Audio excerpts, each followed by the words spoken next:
Welcome to One Way Sports, episode 7. Today is September 18th, and week 2 of the NFL season is officially in the books with Monday Night Football taking place on Monday night. What a game that was. I will definitely have reactions to that. A little conversation about Nick Siriani and the Eagles. Coming up, we have a week 2 wrap-up, which is going to feature a whole bunch of injury conversations and stats that I have to back up. Could a couple of these teams be in trouble with these major injuries? And then, of course, the big news from Monday, Bryce Young getting benched, former number 1 overall pick. I have a whole conversation about that as well. And then we'll have another little bit of a discussion about some the rookie quarterbacks, and then a light preview of tomorrow's Thursday night football game. We'll do some college football wrap-up, a little bit shorter than it would have been last week. Just a couple teams to talk about here today.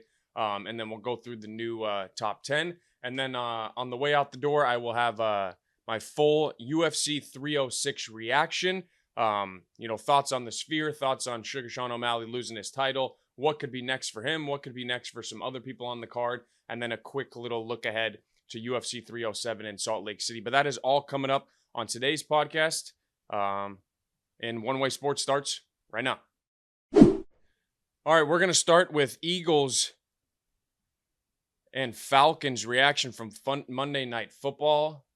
What a ball game that was. I cannot believe the Eagles lost that game. A lot of decisions were made in that game on Monday that could have gone either way. A lot of decisions that people have been giving Nick Siriani a lot of crap for on Tuesday, and then it's continued this morning as well as they lose the home opener and get booed on their way out of the stadium by the Philadelphia fans. That was not something I expected to happen on Monday night. I want to start with the first quarter. First quarter, the Eagles are driving the ball well, and they have a chance to kick a field goal to go up 3-0 to start the game. Nick Siriani decides to go for it on fourth down, not something that's super surprising. This has been an aggressive team, along with the Lions, 2 of the most aggressive teams in football, but they don't kick the field goal there. They don't convert on fourth down, and they lose by 1 point. I mean, it's 3 points right there. It wins you the game. Now, obviously, they kick the 3 there. Maybe the rest of the game plays out a little bit differently in terms of situational decision making, and just you get it. 3 points. It's the old butterfly effect conversation. If he kicks the 3 there, how does the rest of the game play out? But regardless, if he kicks 3 there, it changes the whole conversation about the play that everyone's talking about, which is the third down play to Saquon Barkley under the 2-minute mark. Clock is running. Falcons are out of timeouts. A first down wins the game. But also, even if you don't get the first down, you still kick the field goal there with about 40 seconds left, and the Falcons have no timeouts, and it's nearly impossible for them to win the game. Instead, they throw the ball on third down to Saquon Barkley. Now, I'll say this. Should have never been a pass play, but was it a bad call? No. In all honesty, it's dumb to have this conversation, because if Saquon catches that ball, none of us are even talking about the play call, period. And if you're an Eagles fan, or if you're just an outsider, who else are you throwing the ball to there if you're going to throw the ball? It was a perfect play call, sprint right out option, throw it to Saquon, he just gets down, and it's first down, the game's over. Now, you easily could have just run the ball, maybe gotten a first down on third down there, or at least it's 4th and 1 and the clock goes down to 40 seconds, you kick the field goal, go up by 6. But they also would have been up 9 if they kicked the field goal in the first quarter. So it's an interesting conversation. And also for Sirianni,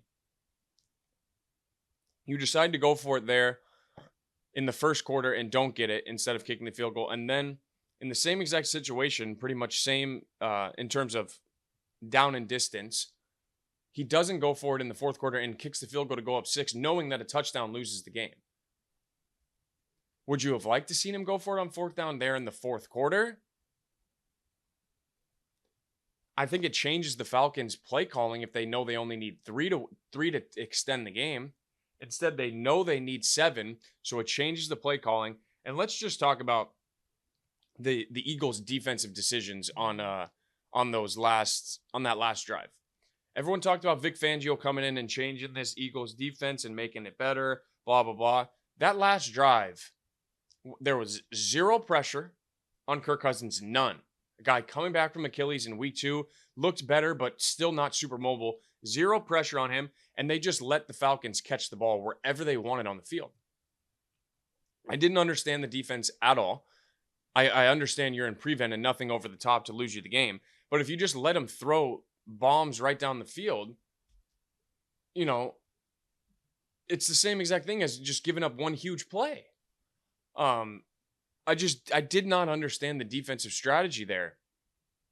They just gave Kirk completions, and then you blink, and they're at the 20, and you're like, they're in the red zone, and they have a bunch of shots to get in the end zone, and I think Kirk only needed 2 to find Drake London.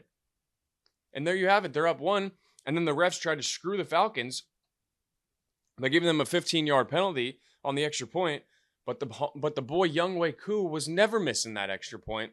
And the Falcons go up 1 and they win the game because Jalen Hurts throws a pick on the ensuing drive. Jesse Bates interception, pressure in his face, but that's a bad loss for the Eagles. Especially to get booed out of your stadium in your home opener. I think they're 2-9 now in their last 11 games dating back to last season. Sirianni has some serious shit to figure out in Philly because they put up a stat right before that last drive started. And it said 3 blown leads with under 2 minutes remaining in the game for the Eagles last season. And in their first situation this year, I guess they had the same situation against the Packers, but in their first real situation this year where they have the lead, they're up 6, defense needs to stop.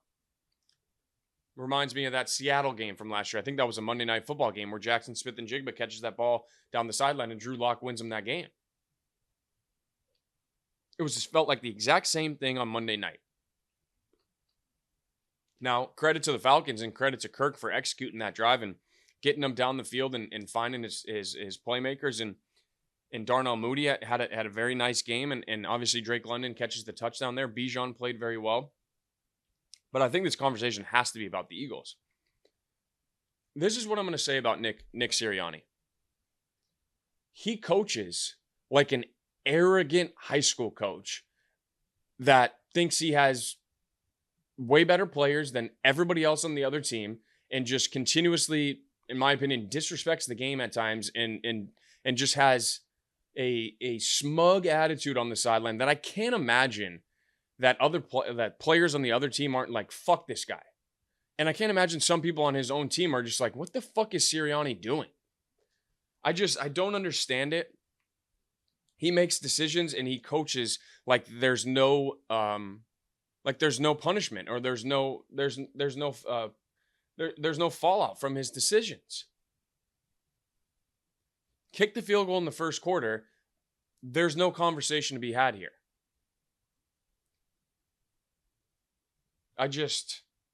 Or just simply run the football there. Now, like I said, I did not hate the play call, but Saquon has to make the catch. And now you're living in a world where Saquon doesn't make the only play he didn't make on Monday night, which is unfortunate for Saquon. But that's the reality of football, man. It's a, you know, they always say in the NBA, it's a make or miss league. And in the NFL, it's an execution game. Like they just didn't execute the most important play of the game, even after leading all game long.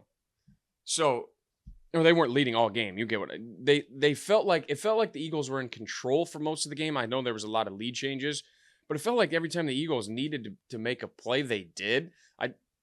I can't believe they lost that game. And Sirianni, I mean, I can't imagine he's very well liked in Philadelphia right now. And the team getting booed off the field in week 1 is not a good sign for him. Because they can't fire the players. They can't fire all of the players, but they can fire the coach. And you know they're not firing Howie Roseman, their GM. Not at all. There was already conversations about a rift last year between Jalen Hurts and Nick Sirianni. So it's just, I know it's only week 2 and it's a little bit of an overreaction, but the Eagles had no business losing that game. And they could have been sitting atop the AFC East right now at 2-0. You know, while the Commanders are 1-1 and the Cowboys are 1-1 and the Giants are 0-2.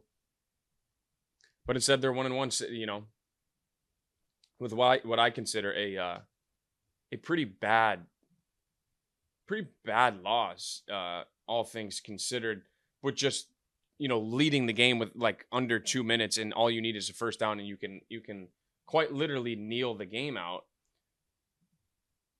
So it's a tough break. Tough break for the Eagles. Hell of a win for the Falcons. Credit to them.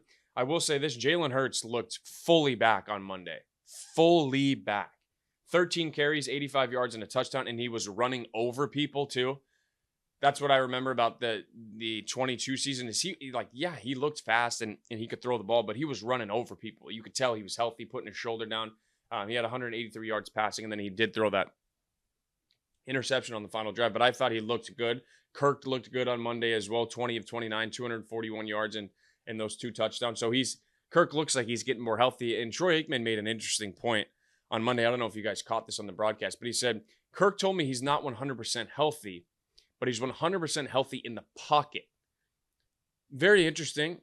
Means Kirk knows he can stay there stationary and deliver the football on time and on target. But when it's the pressure up the middle, when it's the pressure on the outsides, he doesn't have that ability to really get away and create a play if he has the pressure coming up the middle. But shout out the Falcons, 1-1.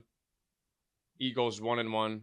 Did not think they had any business losing that game, but they did, and that's the reality of the NFL. Play till the final whistle, and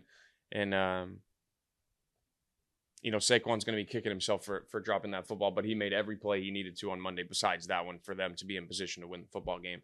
And that wraps up your week 2 slate of games as the Eagles lose on Monday Night Football to the Falcons 22-21. All right, let's jump in to the week 2 wrap up now. I did this last week. It's kind of just let's talk about the stories that have kind of really percolated since Sunday and since Monday. Let's talk about the big injuries that could derail a season or could really hamper a team, and then let's obviously talk about the big news on whether it'll be later in the season, coaches getting fired, or like we have today, which is a former number 1 overall pick, Bryce Young, getting benched.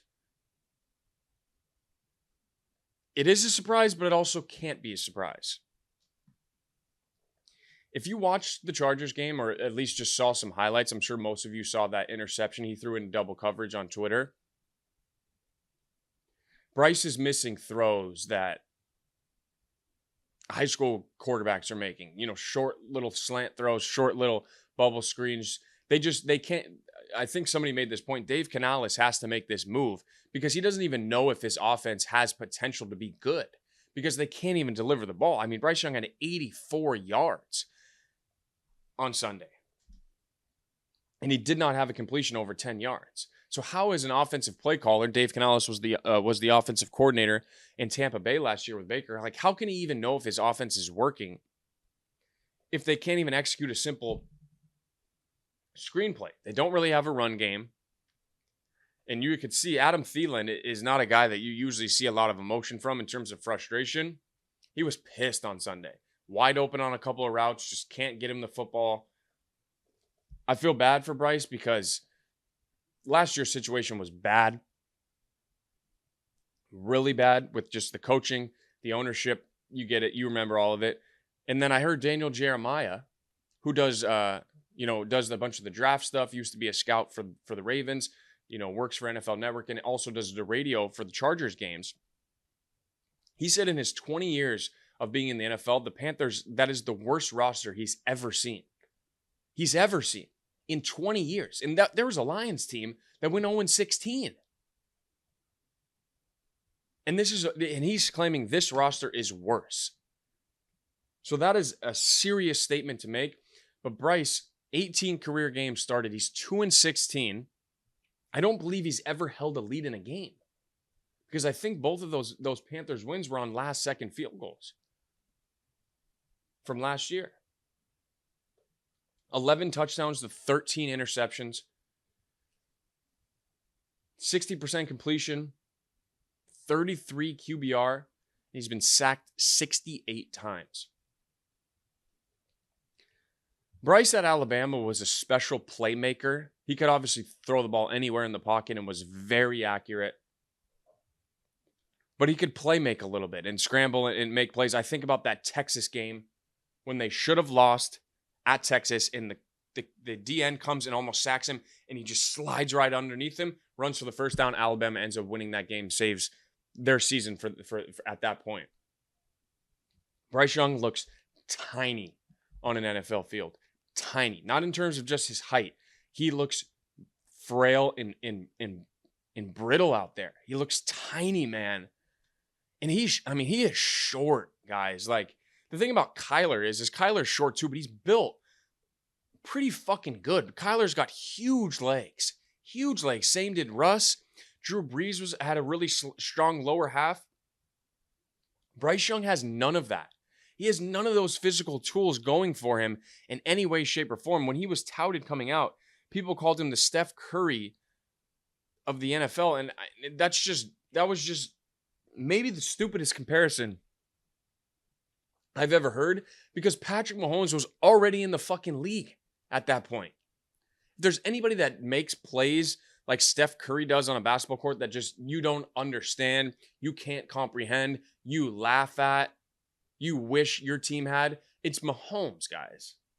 Like, what? Like, I didn't understand that at all. He was never going to be the Steph Curry of football, especially if he was going to play in Carolina, man.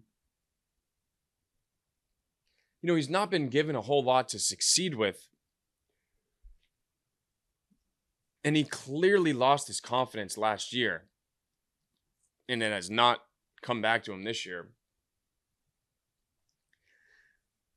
You add all that on top of what they gave up to get Bryce. It's rough. They are in a rough spot.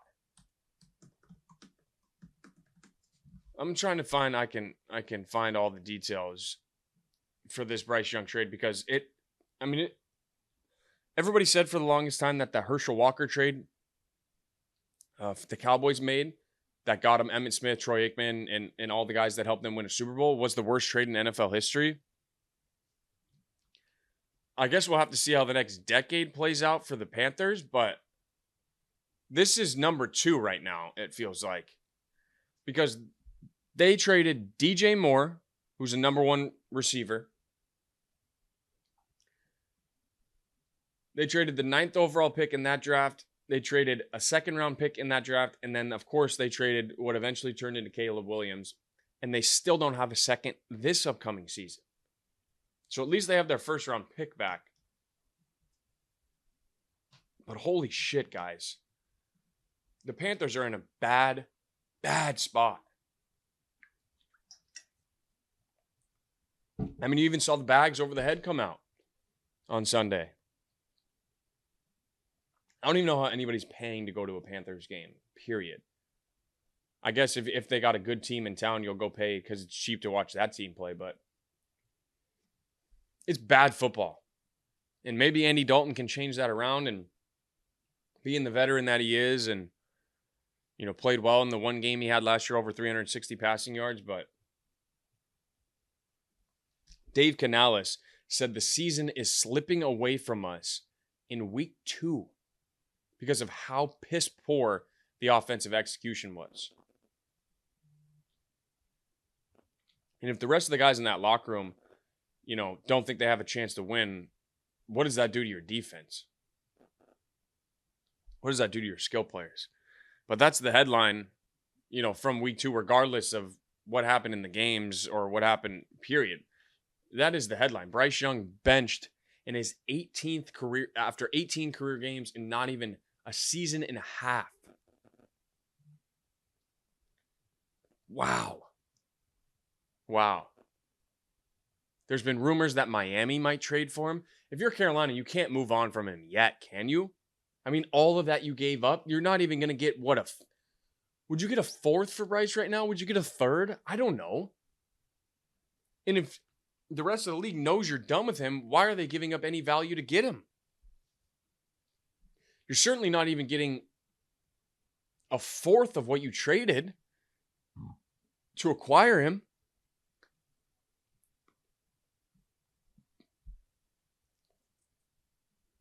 The rumored team has been Miami. That would be sick.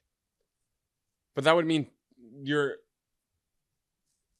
bringing in a quarterback that what if he comes in and plays decent and then Tua comes back? Like you're starting a conversation that I don't know you want.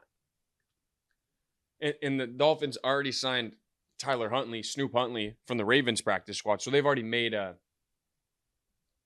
looks like a short-term quarterback decision, because I don't expect Tua to be out for an extended period of time unless the concussion's way worse than we thought. But I'd love to see Bryce in a new situation. I think something to keep an eye on is if a veteran quarterback gets hurt, the team that I'm thinking about right now. Actually, we'll wait for that conversation. Let's talk about Cooper Kupp now. Let's talk about Cooper Kupp because it leads me to this conversation. He left the game with an ankle injury, and now he's expected to miss an extended period of time. IR is possible. Whenever you hear extended period of time without a date, that means IR. Because if extended period of time is not IR, that means 3 weeks. Why wouldn't you just say 3 weeks? I think he's going to be out 4 to 6. And the Rams are 6-8 without Cooper Kupp since 2019. I got that from StatMuse. I thought he had missed more games than that, but he had been pretty healthy up until last year. So this leads me to the possible team that could trade for Bryce Young. What if Stafford gets hurt? Like, Kupp is already out. Puka is out. What if Stafford gets hurt?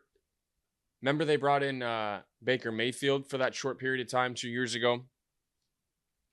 I'm just saying, if you're Bryce Young, or you're Bryce Young's agent, or you're a fan of Bryce Young, you want to see him get traded to one of these quarterback guru guys. Kevin O'Connell, Sean McVay, Kyle Shanahan, Bobby Slowick. These guys, the guys that come from that tree, that Mike Shanahan, that tree. If you're a Bryce Young fan or you're Bryce Young's family agent, it doesn't matter if he doesn't play for 3 more years. You want him to go and learn under one of those guys, get his confidence back, become the guy that we thought he would be at Alabama, because he certainly is nowhere near that right now. And it's sad to see, because, man, he was fun to watch in college, and he won the Heisman Trophy, man. Like, he was good. Now, he's not playing with all Alabama players against people that aren't Alabama anymore, but tough break. And I worry about the Rams, and they've had more injuries than anybody in the NFL so far this season. And the fact that Cooper Kupp is now hurt after week 1, he looked like he was going to be what Puka was for them last year because Puka's hurt. And now Stafford is down Puka and Cooper. It's like, how are the Rams going to win football games if they can't throw the football? Their defense is still coming along, and it's young, but they don't have any weapons anymore. I mean, they still have Kyron Williams in the backfield, yes, but I mean, those are 2 bona fide star number 1 level receivers that you've just lost. There's no replacing that level of production. They were lucky that Puka replaced Cooper's production last year, but now there's no way that they can replace even half of what both those guys can do. And there was so much promise for the Rams coming into this year, because they were like, okay, if we can get Puka healthy and Cooper on the field at the same time, we did lose Aaron Donald, but we still believe in our defense. Jared Verse has played well. But now you lose Puka in week 1, who's already on IR, and Kupp might be going on IR. This could be a rebuild year for the Rams. Could be. We'll have to see what happens this week, but I'm pretty bummed to see Cooper Kupp hurt. All you fantasy owners, feel bad for you. Never want to see one of those guys get hurt. He's fun to watch, but he's also, great points guys for you. Next up, defending Super Bowl champions lose their running back for 6 to 8 weeks. Isaiah Pacheco has a fibula injury. That sucks. I don't know if you guys watched the game, you'll remember the play. It was late in the game. He got tackled, and his leg got caught underneath him, and he just got bent all the way back. Looked nasty in the moment, but Pacheco is just so tough, and he runs so hard. You're like, oh, maybe he'll just shake it off and be back later in the game. but he is out to 6 to 8 weeks.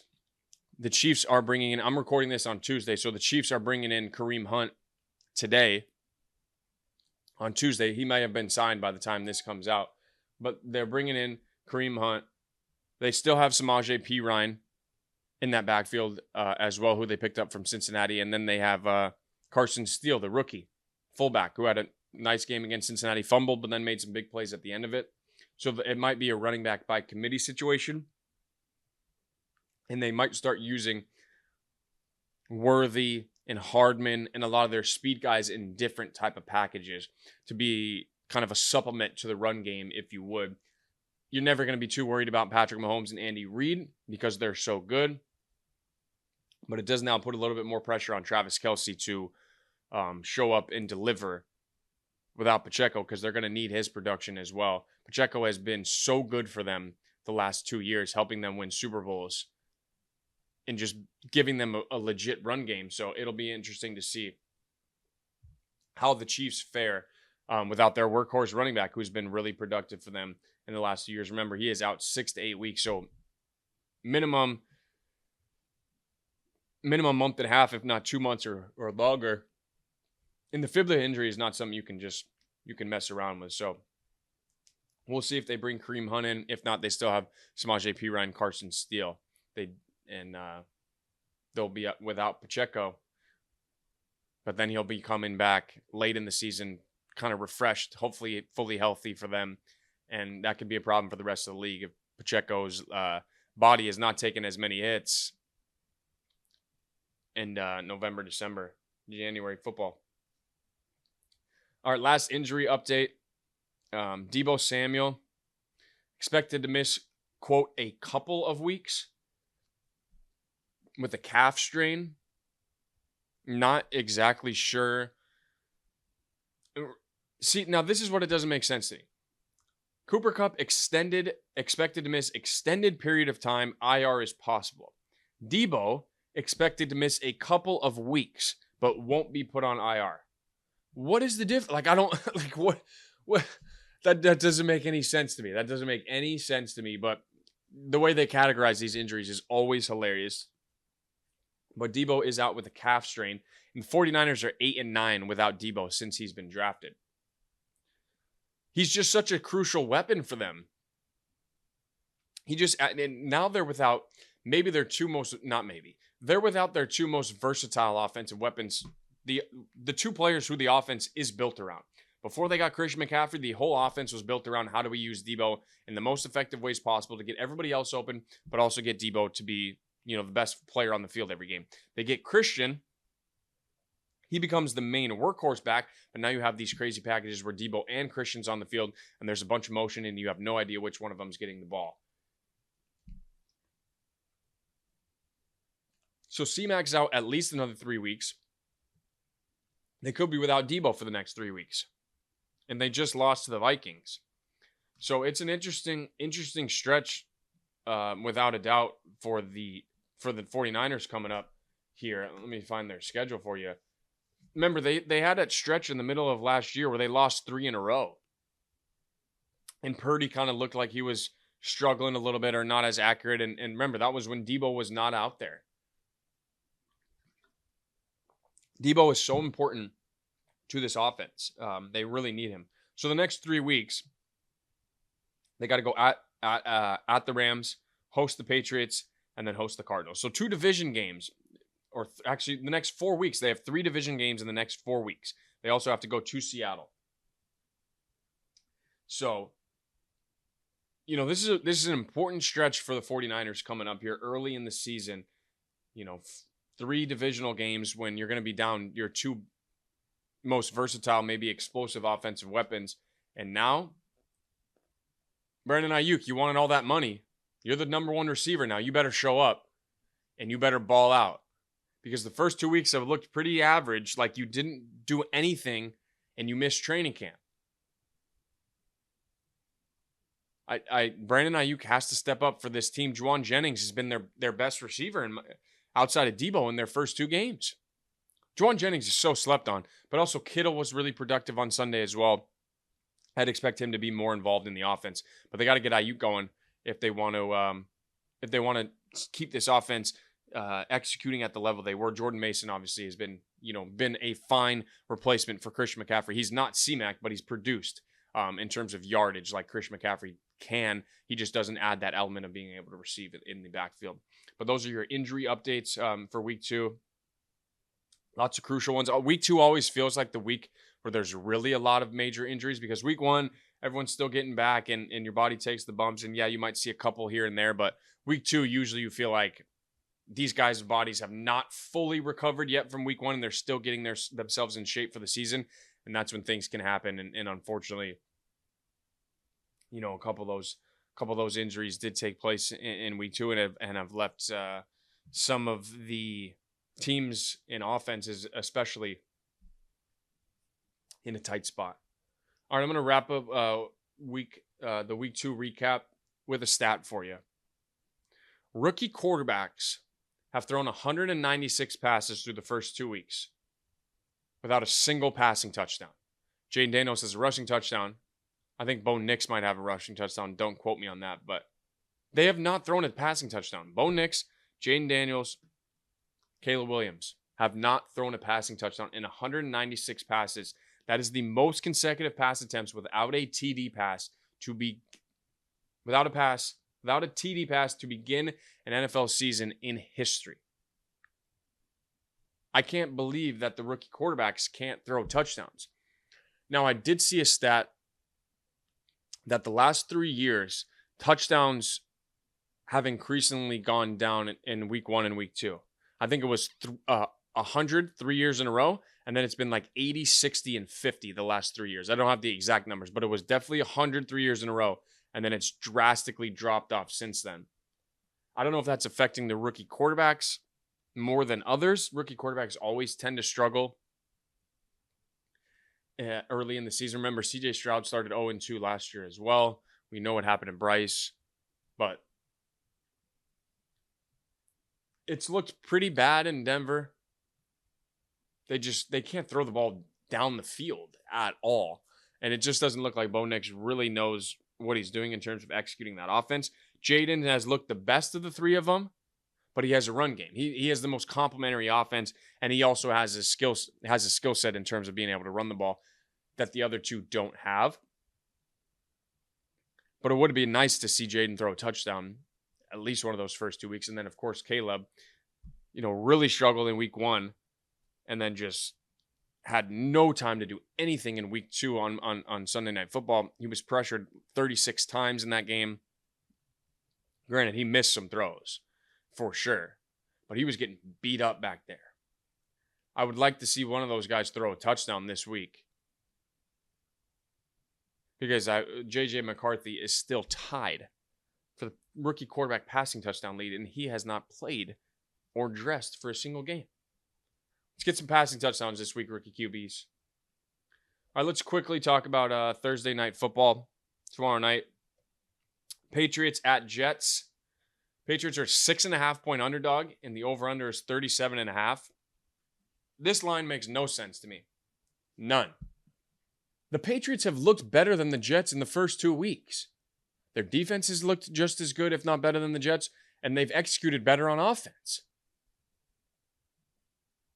New England doesn't have that kick block against Seattle. They win that game, and they're 2-0. I don't understand this line at all. I get it, they're on the road, but I feel like this line to trap people should be like 3.5. Divisional game as well on a short week. I'm betting Pats plus 6.5 all day here. Now, the reason you wouldn't is because you think the first 2 weeks were a little bit fluky, and now they're in prime time. The Jets have a better defense, all this stuff. Jets have not impressed me really at all. So I don't understand what they've done to earn a 6.5-point favor. They almost lost to the fucking Titans. I'm definitely taking the Patriots plus 6.5 there. Points have been down so far this season. It feels like, I don't have a stat to back it up, but just watching the games, it feels like if you're not the Saints, you have not been scoring, and the Cardinals, you have not been scoring a whole bunch of points. Over-under is 37 and a hook. which scares me because you want to think that this game would be like 20-17 if you're going to bet the Patriots to cover. I wouldn't bet this over under if I had to. Bullet to my head, I would just take the over, because if there's a bullet to my head, I hope that the game's entertaining and there's points being scored. But I'm going to pick the Patriots plus 6.5. I think the Jets win the game, but they don't cover. I like the Patriots plus 6.5, and it won't surprise me even in the slightest if the Patriots win the game outright. People have been talking about Drake May wanting Drake May to play. I've been listening to some Pats fans talk about this and why they don't think it's smart for Drake May to play. I haven't watched enough Patriots to give you my full-on spin, but they say the offensive line is nowhere near good enough. So what's the point of putting in Drake May? He could potentially just look exactly like Caleb and Bo Nix have had, which is just pressure and doesn't know where to go with the football. We'll see what happens. Their offense has been executing. Jacoby just doesn't really take any risks, so you can't have a bunch of explosive plays without taking risks. They have been able to run the football well, but I do think we see Drake May at some point this season, maybe week 9, week 10 after the bye or something like that. So that is my pick for tomorrow's Thursday night football game. I'm going to go Patriots plus 6.5, but I would take the Jets to win the game outright. Okay, let's talk some college football now. So week 3 of college football is in the books. There was no real marquee ranked game of last week. It was kind of we had a week 2 a lot of big name matchups. Week 3 a little bit of a lull, but we still got an incredible game on Saturday night. I hope some of you guys caught this. Georgia survives on the road at Kentucky 13-12. I had said last Wednesday that I thought this would be game day because anytime the number 1 team goes on the road, you kind of gonna go there. But South Carolina ended up beating Kentucky last week, so they went to South Carolina instead, and they got a great game. LSU, South Carolina came down the wire as well. But this game was awesome, 13-12. It was awesome if you like college football. It wasn't awesome if you like points in the football game. Georgia survived an absolute scare, but I think it's exactly what Kirby probably wants.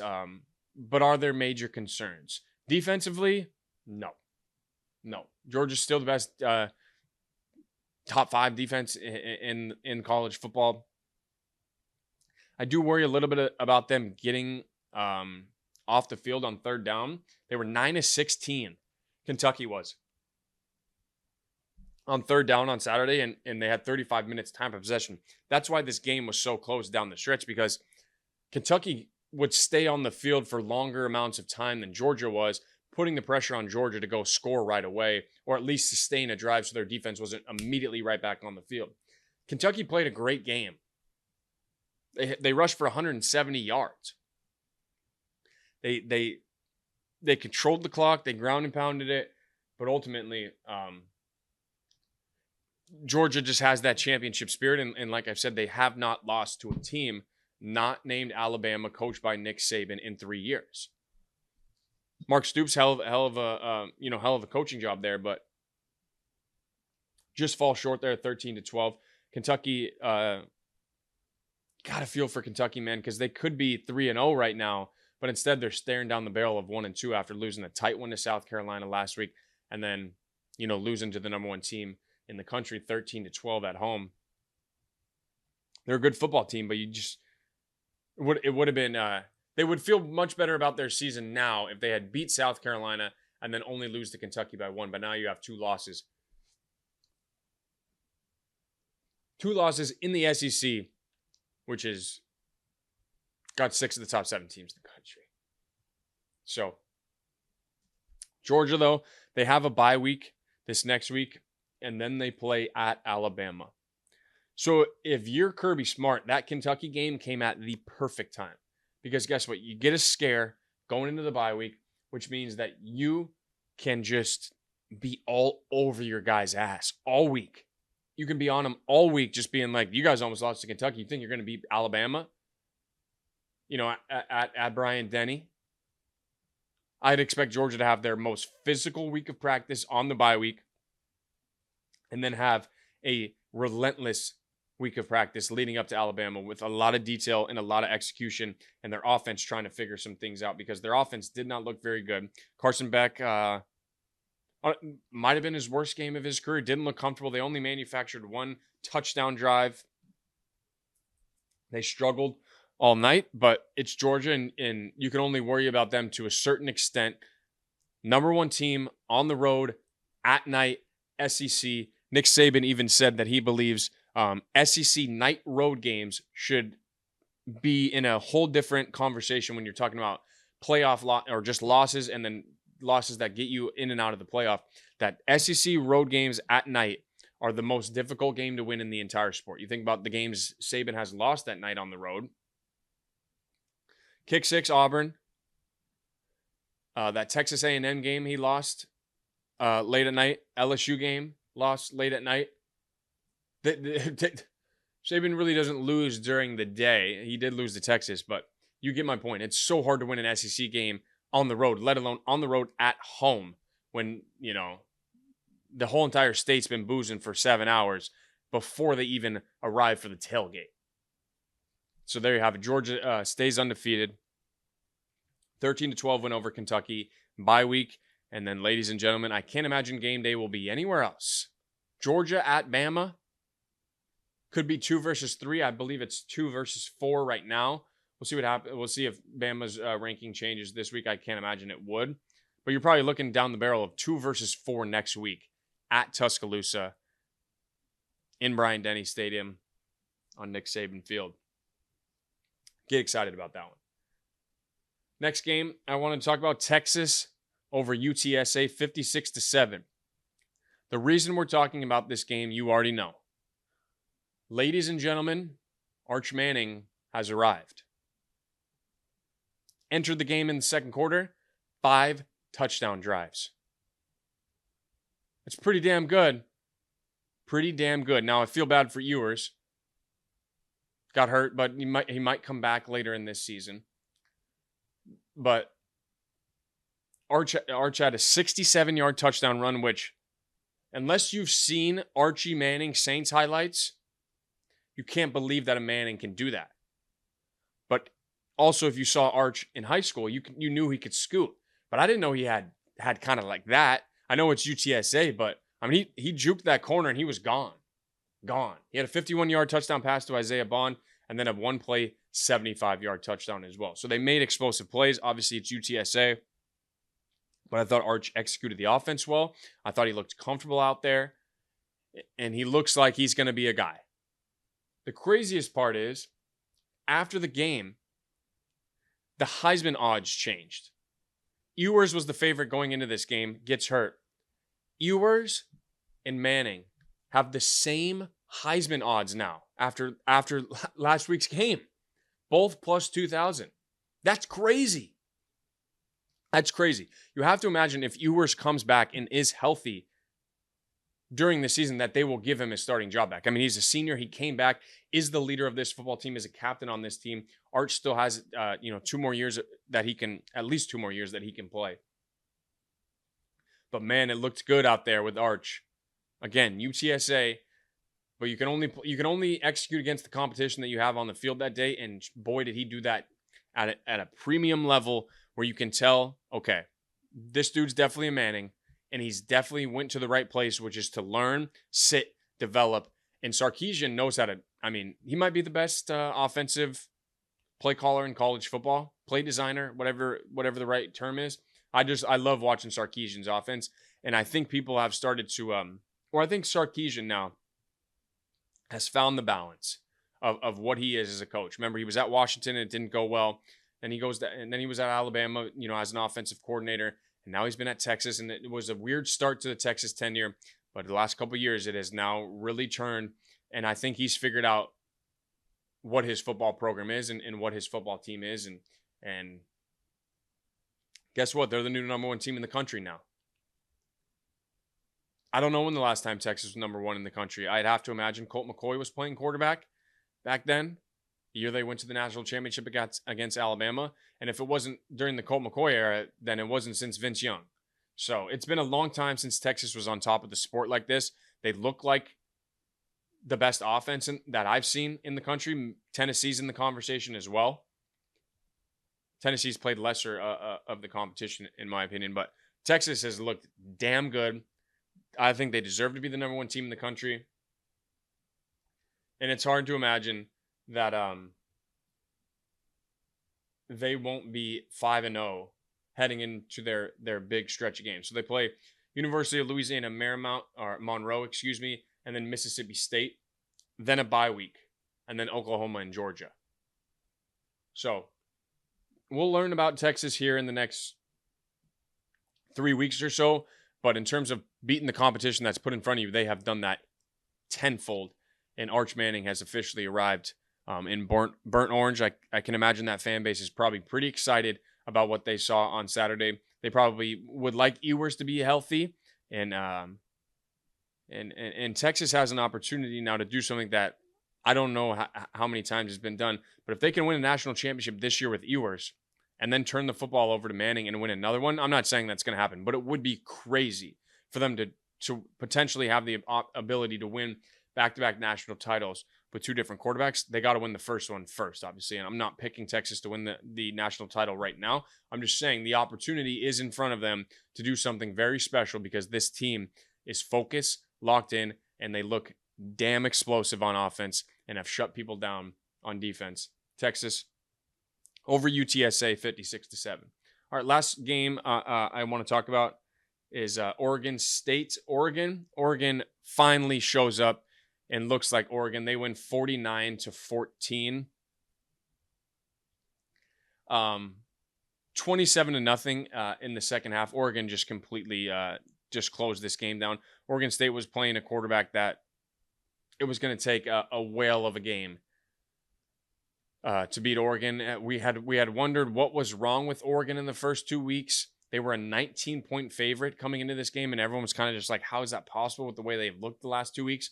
Well, the sports books always know, and they knew Oregon was going to show up, and they needed a real test in front of them. I'm not saying Boise State and them weren't. In their mind, I don't think they thought that. Oregon State, in-state rival, Civil War game, they were ready to play, and Dylan Gabriel showed up big time. He had that sweet speed option fake in the first half where he ran for 75-yard touchdown. Their offense just looked so efficient, and it was so balanced because they had 546 total yards, 306 through the air, 240 on the ground. You're going to win a lot of football games doing that in college, especially against a lesser opponent. Oregon looked – this is exactly why people picked Oregon to potentially win the national championship, to potentially win the Big Ten. They were a team that was locked into the playoff before the season. Like, I don't know if you talk to any college football expert or listen to any college football expert and they didn't have Oregon in the playoff or at least maybe as a top 4 seed. So their next 3 at UCLA, Michigan State, and then Ohio State. So they have their first big, I guess they have their first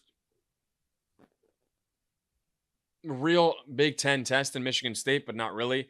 That Ohio State game is going to show us a lot about what both of those teams are. Because Oregon can really get rolling now because UCLA is not very good, and they should blow out Michigan State as well. I'm very intrigued to see if Oregon can string together now back-to-back, if they can string together multiple weeks of playing at this level leading up to the Ohio State game, because that is crucial for them. They have to be playing some of their best football when they play Ohio State. They get them in Eugene, which is helpful, but it's still Ohio State. And I know Ohio State's going to want some get back for what was that, 2 years ago when Oregon came in and ran up and down their throat and beat them when they were top 5 in the country. Oregon wins the Civil War 49-14. These games need to continue to be played. Rivalry games are the best. But, man, Oregon looked damn good, and they finally looked like the team that we anticipated they'd become. 3 quick score updates for you. The SEC continues to just be on another stratosphere, another planet, a different world than everybody else. Alabama 42-10 over Wisconsin. Ole Miss 40-6 over Wake Forest. And then Tennessee beat Kent State 71-0. Wisconsin's quarterback got hurt, Tyler Van Dyke, but it didn't matter. Alabama was winning that game by that much regardless. Ole Miss, Wake Forest, 40-6. Wake Forest canceled the game next year against Ole Miss. They bought out of the game, I should say. And Lane Kiffin was not happy about that.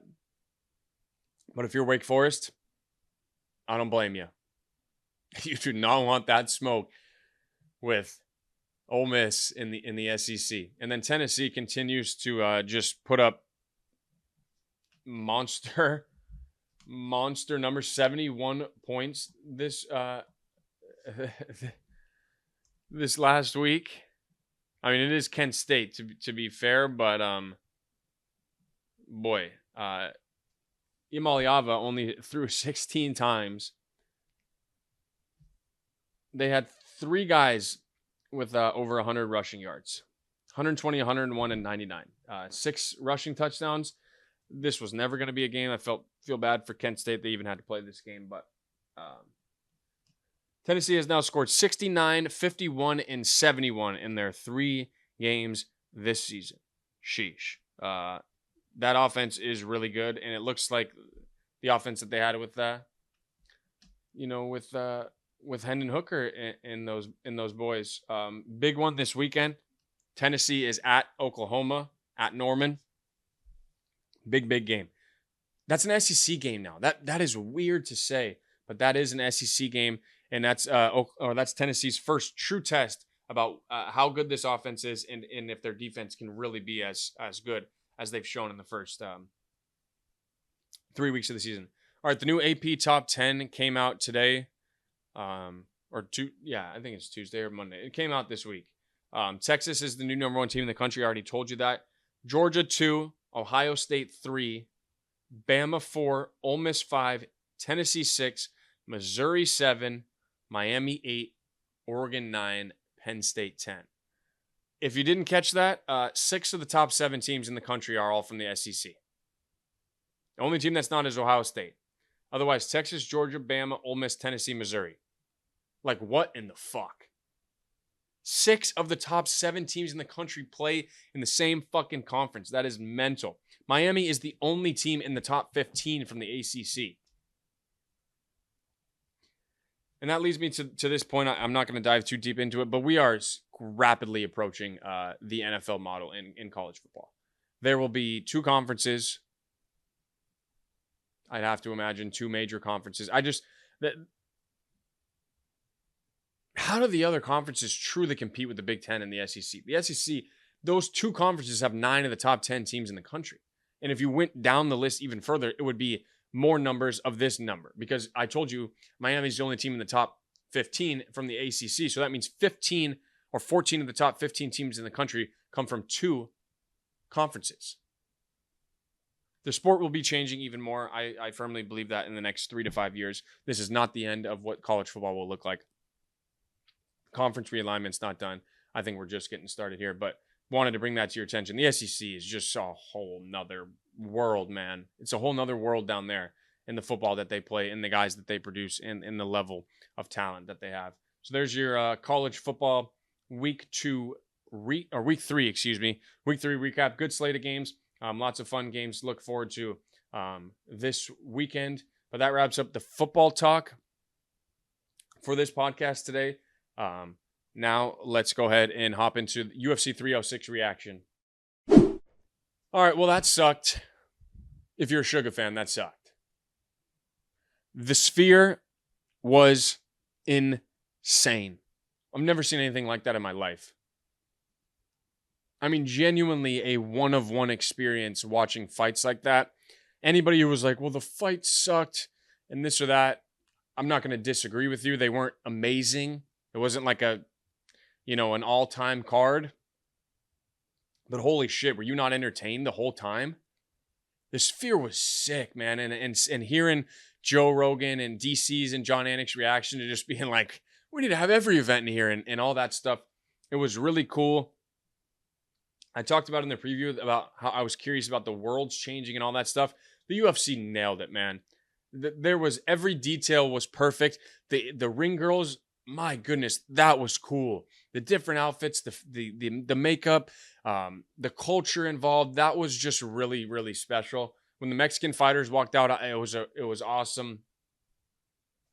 just what a cool event, man. What a cool event. And honestly, you couldn't trust anybody else to pull off that event and make it as good as it was, like the UFC did. I didn't trust boxing to do it.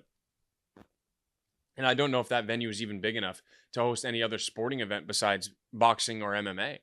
I don't know if you can fit a 94-foot basketball court in there with courtside seats and benches along the side. You definitely can't do a football game in there, and no soccer, no, like, you can't put a hockey game in there. So the UFC and boxing might be the only two sports that can genuinely hold an event in the Sphere that's not a concert.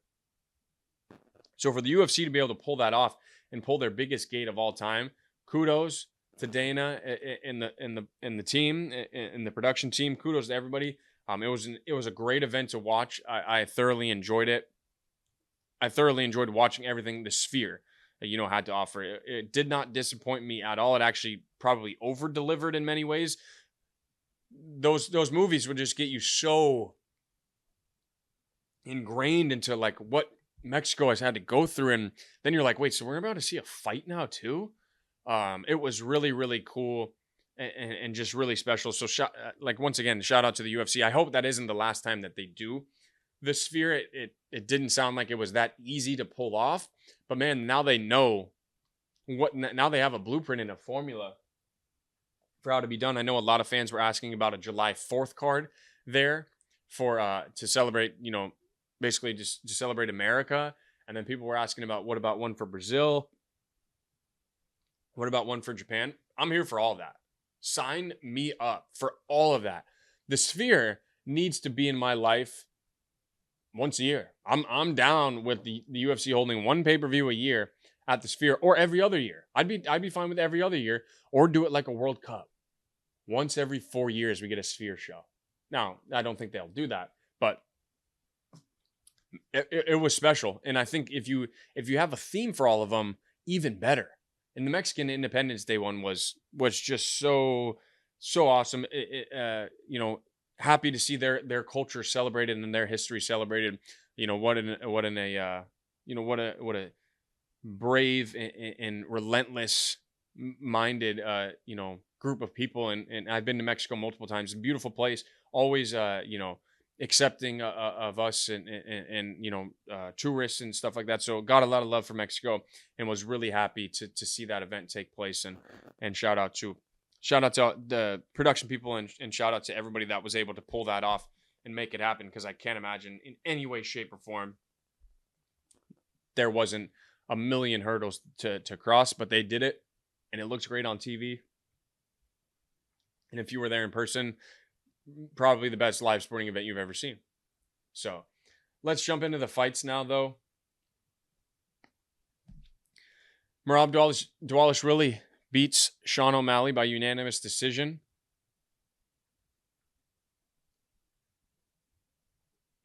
Merab he's the machine, man. He's the machine. He does not get tired. I can't say everything was super eventful, but he never stops moving, and he never stops trying to get takedowns, or he never stops trying to keep the fight interesting. I thought the game plan from Sean O'Malley and Tim Welch was left something to be desired. Obviously, I don't know the game plan, and I'm not a fight expert in any way, but just from watching it and watching all of Sean's performances in the past, it didn't look like they had the same game plan of him to be more aggressive and be on the front foot the whole time and use his kicks. He didn't use his kicks till the last minute of the fifth round, and he hurts Merab with his teep kicks.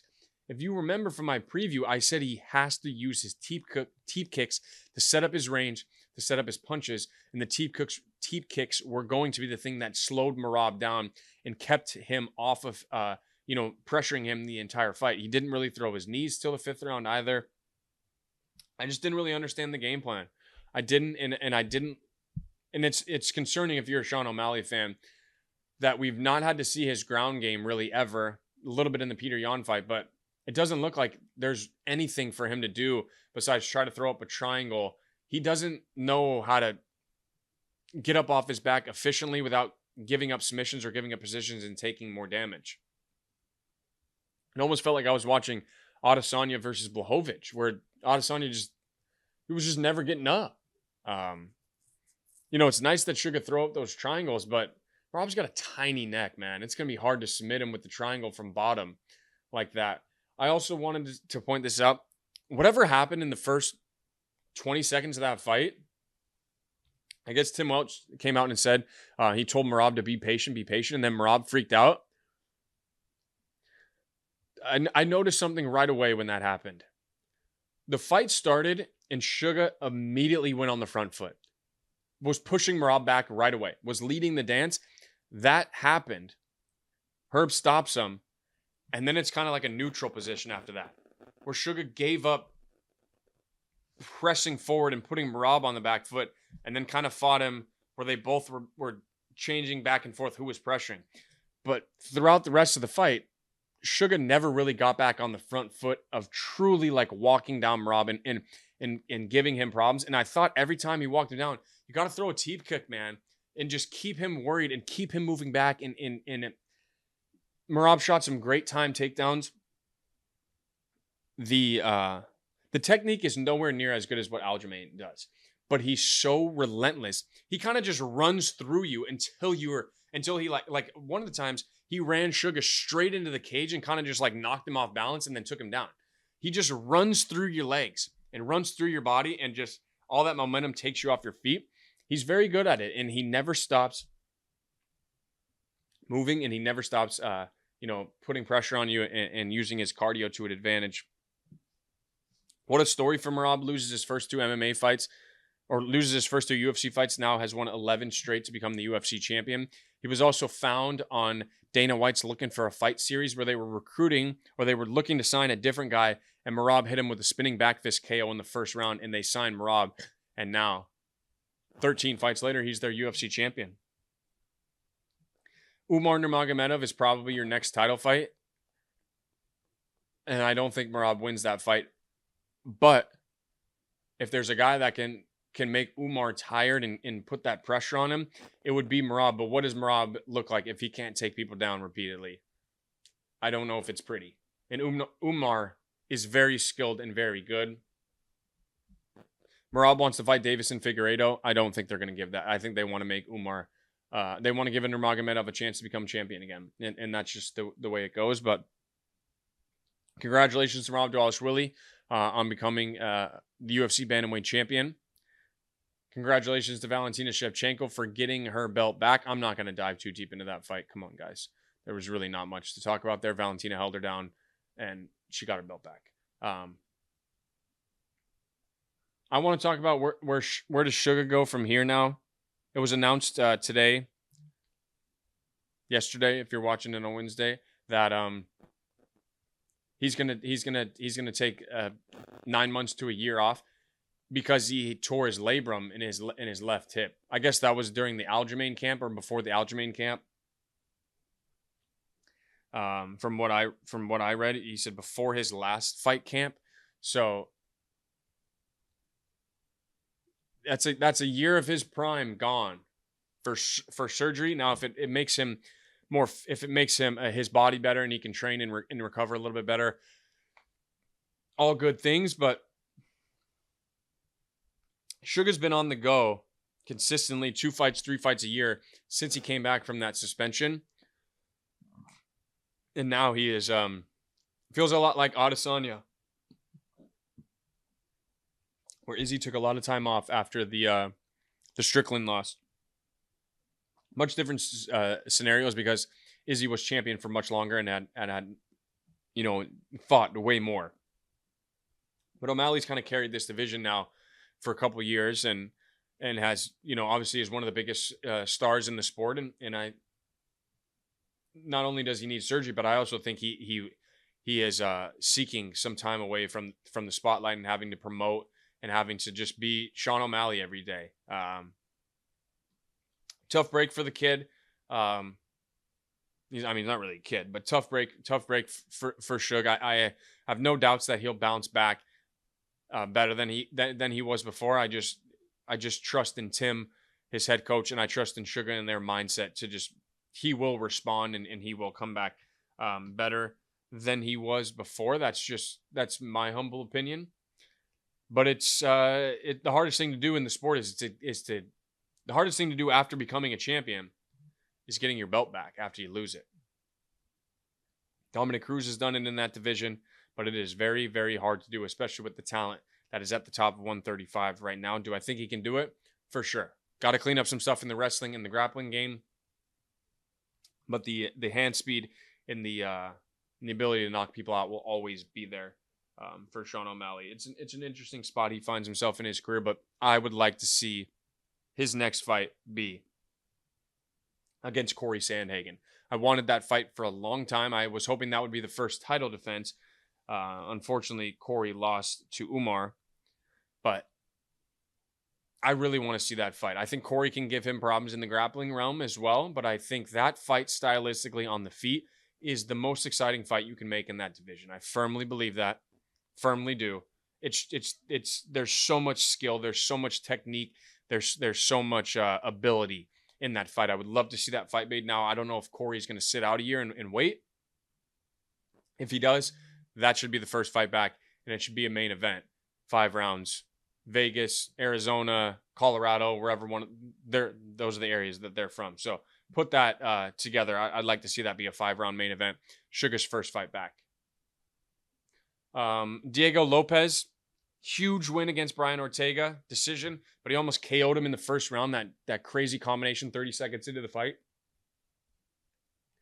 It looked like Diego wanted to submit Brian because he had him hurt so bad in the first round, but he just kept staying on the ground with him, which I didn't really understand. But in terms of a win and a dominant win, Diego had all that in spades. He looked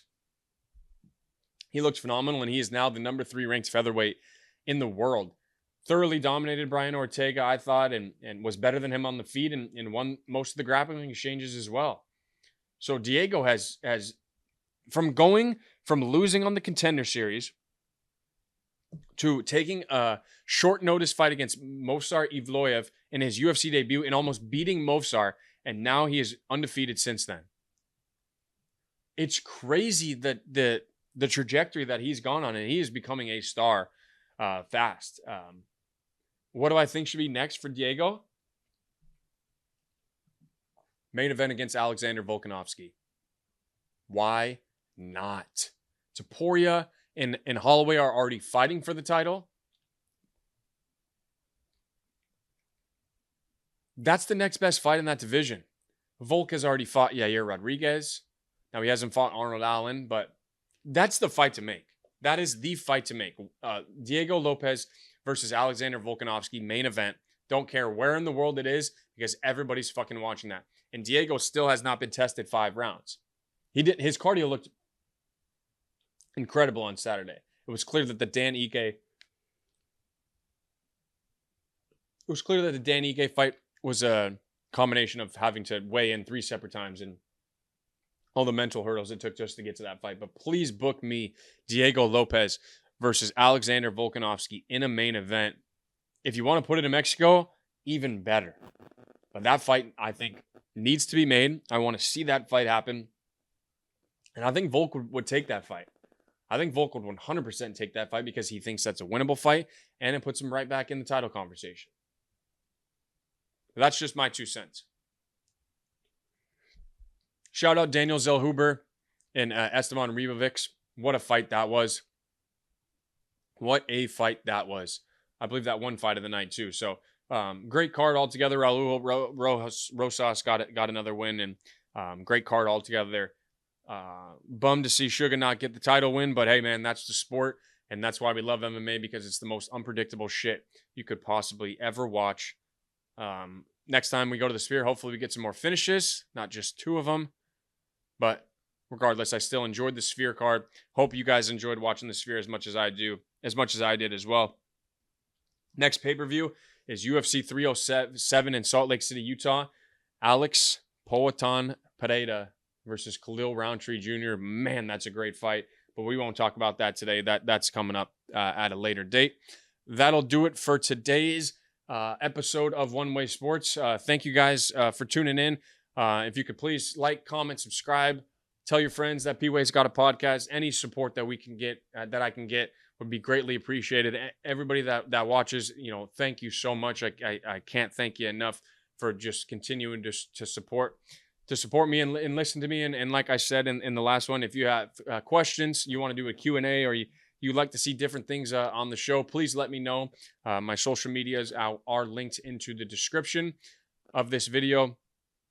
But coming up on Friday, we'll do a full NFL preview for week 3, and then maybe a little bit of a college football preview as well, and possibly do a debut segment.